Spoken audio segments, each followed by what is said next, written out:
अस्सलाम वालेकुम, welcome back to my channel. I am Shah Subhani. तो आज की वीडियो में बेसिकली हम बात करेंगे कि अगर आप पुर्तगाल में फैमिली के साथ रह रहे हैं, स्पेशली आप एज अ स्टूडेंट हैं और आप फैमिली के साथ रहना चाह रहे हैं, तो क्या आपके जो एक्सपेंस हैं वो आप निकाल सकते हो इधर से अर्निंग करके, और साथ में अगर आपने फीसिस भी देनी है तो इसका क्या सीन है। क्योंकि एक दफ़ा फिर आज हैं हमारे साथ अब्दुल्ला भाई, जो कि फैमिली के साथ पुर्तगाल में रह रहे हैं और साथ ये PhD भी कर रहे हैं। तो इनसे कुछ आज शॉर्ट क्वेश्चन करते हैं पुर्तगाल में लाइफ के बारे में, अर्निंग के बारे में और एक्सपेंस के बारे में। तो आज की वीडियो उनके लिए काफ़ी ज़्यादा इन्फॉर्मेटिव होगी, वो लोग जो पुर्तगाल में फैमिली के साथ मूव होना चाह रहे हैं। तो आज की वीडियो स्टार्ट करते हैं। वीडियो स्टार्ट करने से पहले अगर मेरे चैनल पर न्यू है तो चैनल को सब्सक्राइब कर लें ताकि हर इन्फॉर्मेटिव वीडियो आप तक आ सके।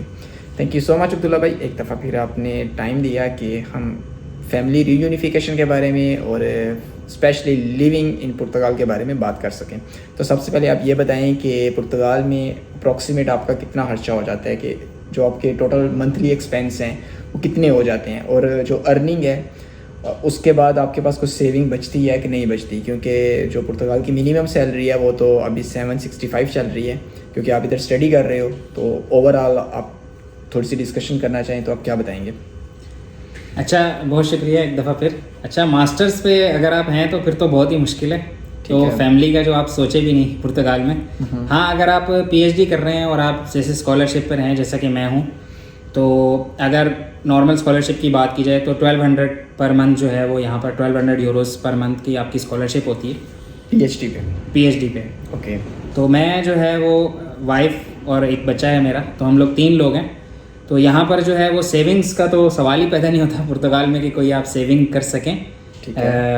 उसके लिए आपको एक्स्ट्रा ज़ाहिर है कुछ इनकम या एक्स्ट्रा हासिल करनी पड़ेगी। डबल जॉब्स करनी पड़ेंगी या इस तरह से कुछ करना डबल जॉब्स करनी पड़ेंगी, या अगर आपकी वाइफ जॉब कर रही है तो फिर आप शायद कोई सेविंग्स कर सकें, वरना सेविंग्स का लफ्ज़ तो मेरे ख्याल है पुर्तगाल के लिए है ही नहीं। मतलब कि अगर आप एक बंदा काम कर रहा है तो उसके लिए ये कोई फ़ायदा नहीं है, यानी कि वो सिर्फ हैंड टू माउथ रहेगा।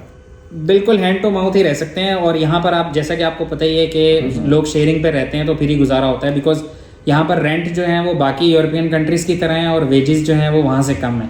तो यहाँ थोड़ा बैलेंस आउट है मेरे हिसाब से। फैमिली के साथ अगर रहें तो आपका क्या एक्सपीरियंस है कि मंथली कितना एक्सपेंस हो जाता है? मेरे हिसाब से मैंने जैसे बताया कि एक बच्चा है हमारा, तो हमारा एक्सपेंस जो है वो 1000-1100 तक चला जाता है, जिसमें आप रेंट्स वगैरह, जिसमें सारा कुछ मैं ईच एंड एवरीथिंग इंक्लूडिंग होती है। इंक्लूडिंग एवरीथिंग मैं बता रहा हूँ। यानी कि अगर आपका एक बेबी है और आप फैमिली के साथ रहना चाह रहे हैं तो आपने अपने माइंड में रखना है कि एटलीस्ट आपका इतना बजट होना चाहिए, मिनिमम 900-1000 तक होना चाहिए पर मंथ, तो आप सर्वाइव कर सकते हो। अदरवाइज़ मुश्किल हो जाएगा। वैसे तो अगर देखा जाए इधर की जो मिनिमम सैलरी है वो 765 यूरोज़ है पर मंथ, और इसके अंदर तो फिर रहना मेरे ख्याल से बहुत ही ज़्यादा मुश्किल हो जाएगा। उसके अंदर तो बहुत ही मुश्किल है, उसमें मतलब मिनिमम वेज पे तो नहीं आप रह सकते, तो फिर एक्स्ट्रा इनकम ही है। फिर यही हो सकता है कि आप दोनों पार्टनर्स काम करो और फिर शायद आपका गुजारा हो जाए। तो बिल्कुल ऐसे है। अब आप हमें ये बताएं कि रूम रेंट्स के बारे में आप क्या कहना चाहेंगे, कि रूम्स इजीली मिल जाते हैं फैमिलीज़ के लिए? कोई मुश्किलात जो जब आप आए थे तो आपको क्या लगा कि फैमिलीज़ को क्या करके आना चाहिए? मेरा ख्याल है रूम की सेटिंग आपकी पहले से होनी चाहिए, आपकी फैमिली यहाँ आने से पहले, क्योंकि यहाँ पर काफ़ी मुश्किल हो जाता है। एक तो सेपरेट अपार्टमेंट तो बहुत ही मुश्किल काम है, पहले वो एशियंस को जल्दी देते नहीं हैं, और अगर दें तो उसका रेंट इतना होता है कि आप अफोर्ड ही नहीं कर पाते। तो आपको रहना तो फैमिलीज़ को इसी तरह यहाँ पर शेयरिंग सिस्टम है, यानी कि एक T2 T3 2 कमरों का 3 कमरों का घर है। एक फैमिली एक रूम में, एक फैमिली एक रूम में, और बाकी चीज़ें जो डाइनिंग किचन आपने शेयर किया हुआ है। तो इसी तरह हम भी रह रहे हैं और उसी में ही आपका गुजारा हो सकता है, अदरवाइज़ तो आपके एक्सपेंस उससे भी ऊपर चले जाएंगे। बिल्कुल ऐसे ही। अगर तो आप सेपरेट रह रहे हो तो वो तो बहुत ही ज़्यादा हो जाएंगे। और अगर मैं रेंट की बात करूँ तो रूम का जो रेंट है वो आजकल जो चल रहा है यहाँ पे वो 450 चल रहा है।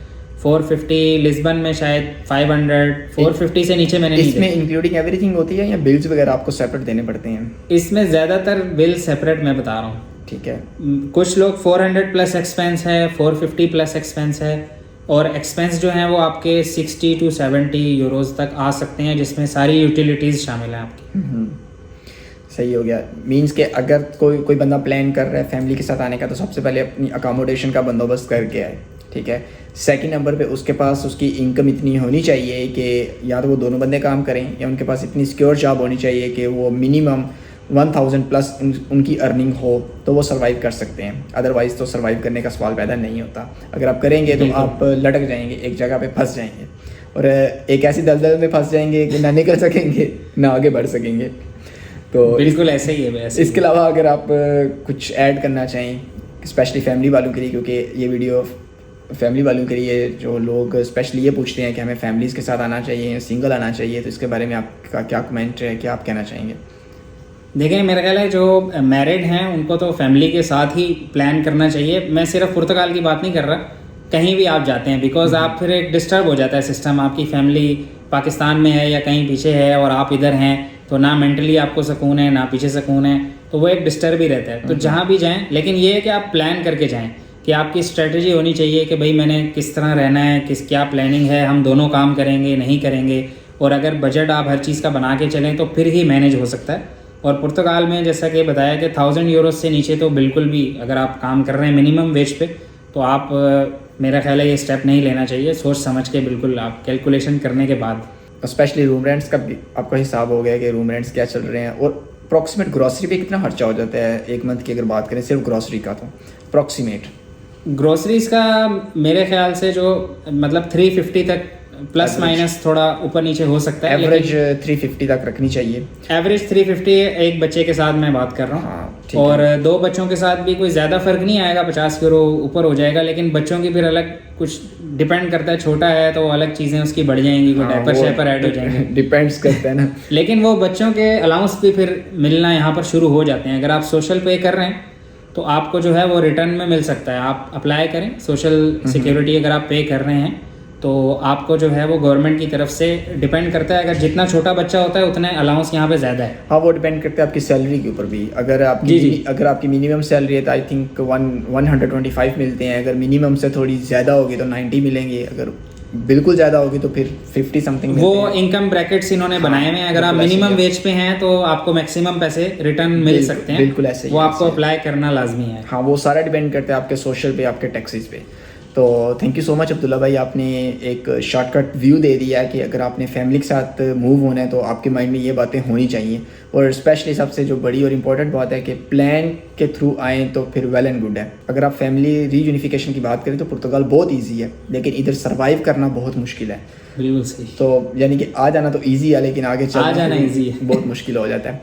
चलें, थैंक यू सो मच, आपने इतनी इन्फॉर्मेशन हमारे साथ शेयर की, एक अपना एक्सपीरियंस शेयर किया। तो इसके अलावा अगर किसी का कोई क्वेश्चन हो स्पेशली फैमिली के बारे में तो अपनी कमेंट बॉक्स में कमेंट कर सकते हैं। वीडियो अच्छी लगी हो तो लाइक और शेयर ज़रूर करें। अब्दुल्ला भाई थैंक यू सो मच कि आपने इतना टाइम दिया। तो इंशाल्लाह मिलते हैं नेक्स्ट वीडियो में, तब तक के लिए इजाज़त दीजिए। अल्लाह हाफिज़, बाय।